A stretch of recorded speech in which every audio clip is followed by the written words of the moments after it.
जिज्ञासा नाहीये त्याचे जीवन शून्य आहे. म्हणून जिज्ञासा ठेवा. जिज्ञासा म्हणजे जाणून घेण्याची इच्छा.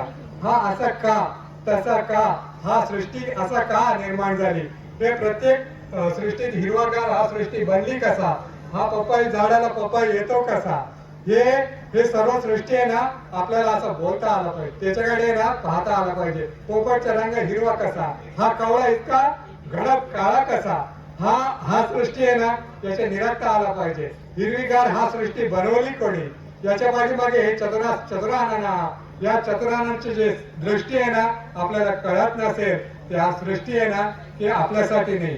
हे म्हणून म्हणतात हे प्रेम लेखणार आहे ना हा भगवंताच्या हा प्रेमपत्र आहे. याला तुम्ही ओळखा, याला आहे ना जाणा, तेव्हाच या जीवनात आहे ना काहीतरी कुमारी उभा राहील, नाहीतर ते उभा राहणार नाही. म्हणून गीता म्हणजे काय, गीता म्हणजे कोणत्या तरी पंडितांसाठी निर्माण केलेला, ज्ञान वाढवण्यासाठी निर्माण झालेला ग्रंथ नाही आहे. गीता म्हणजे माझ्या आईची आहे ना की आईने लिहिलेला एक पत्र आहे की तू असा जग, असाच माझ्याकडे ये, तेव्हा तुझं जीवन आहे ना एकदम सुंदर फुलासारखं होऊन जाईल. की पत्रम पुष्पम फलंतोयम, की तुझं जीवन आहे ना पत्र एक लिही आणि पुष्पासारखं तुझे जीवन बनव. असं एक जीवन बनवण्यासाठी हा गीता हात मारते.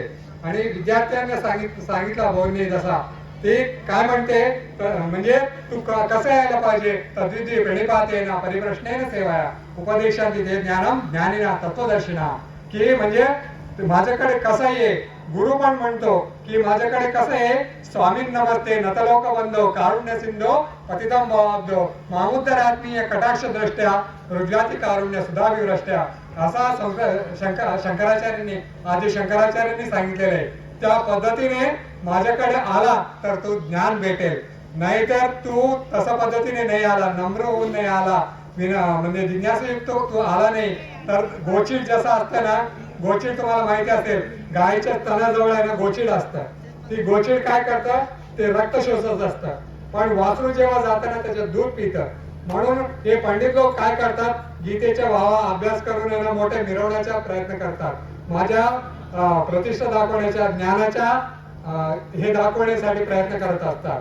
म्हणून असं म्हणतात त्यांना लोकांना त्याचे दूध नाही भेटत, स्तन्य नाही भेटत, की हे गोचिड जे जसं असतं ना तसं पद्धतीने ते जातात. पण आईकडे ते आई म्हणून बालक म्हणून जायला पाहिजे, तेव्हा त्याच्यात दूध भेटेल. तसंच विद्यार्थ्यांना सांगता तुझं चित्ता शेवटच्या याच्यात मी हे सांगतो, मी जास्त वेळ नाही घेणार तुमचा, की म्हणून आम्हाला सुद्धा माहिती आहे, तुम्हाला पण आता जाण्याचं घाई झालेलं आहे, की आता वेळ पण संपत आला, की म्हणून थोडस शेवटचे एक सांगतो की अर्जुनाने जसं आहे ना ते शिकताना कसं पाहिजे असं सांगितलेलं की ते कृष्ण विचारतो त्यांना, विद्यार्थ्यांना, म्हणजे अर्जुन विद्यार्थी आहे ना, अर्जुनाला विचारतो कशी देतात तुम पाहता तो एकाग्रेण चेतसा, की तू आहे ना मी जे सांगितलेल्या जे गोष्टी आहे तू एकाग्र चित्तेने ऐकलास का. म्हणजे काय म्हणतं, विद्यार्थी कसा असायला पाहिजे, एकाग्र चित्त असेल तरच त्याला ज्ञान प्राप्त होतो, नाहीतर त्याला प्राप्त होत नाही. तेव्हा अर्जुन म्हणतो यस नष्टो मोहा स्मृती लब्ध्वा तत्प्रसादामयाचिता स्थितोस्मी गतसंदेहा करिष्ये वचनं तव. ते अर्जुनाने सांगितलं यस माझे मोह नाश झालेले आहे, मी त्या पद्धतीने तुला जसा पाहिजे ना तसा एकाग्र पद्धतीने तुझे ज्ञान ऐकला, म्हणून तो तृप्त झाला. की म्हणून आज म्हणतो ना कोणत्याही गोष्टी या जगात आहे ना काही कमी नाहीये, पण त्यात लक्षात ठेवण्यासाठी जो एकाग्रचित्त झाले, या विषयात एकाग्ररूप झाले, विवेकानंद त्या गीतेवर एकाग्र झाले, त्यांचे जीवन धन्य झाला. रवींद्रनाथ टागोर त्याच्यात एकाग्र झाले, त्यांची जीवन धन्य झाली. ते आपल्या ज्ञानेश्वर माऊली त्याच्यात एकरूप झाले, ते धन्य झाले.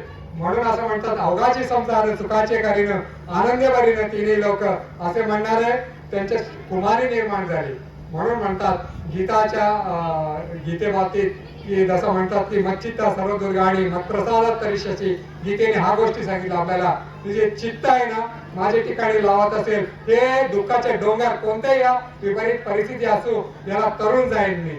ते असं एक कुमारी निर्माण करणारा गीतेला आज शतशत वंदन करू. आणि माझ्या जे भावपुष्पा आईला सेवा करण्याच्या किंवा गीतेच्या सेवा करण्याच्या एक भाग्य भेटली, याच्यासाठी सर्व ग्लोबल संस्कृती ग्लोबल सर्व शिक्षक वृंद आणि सर्व विद्यार्थी मित्र आणि आलेला पालक वृंद यांच्या मी मनपूर्वक अभिनंदन हे करतो. आणि माझ्या जे बोलण्याचे जे आहे ते काम होतं.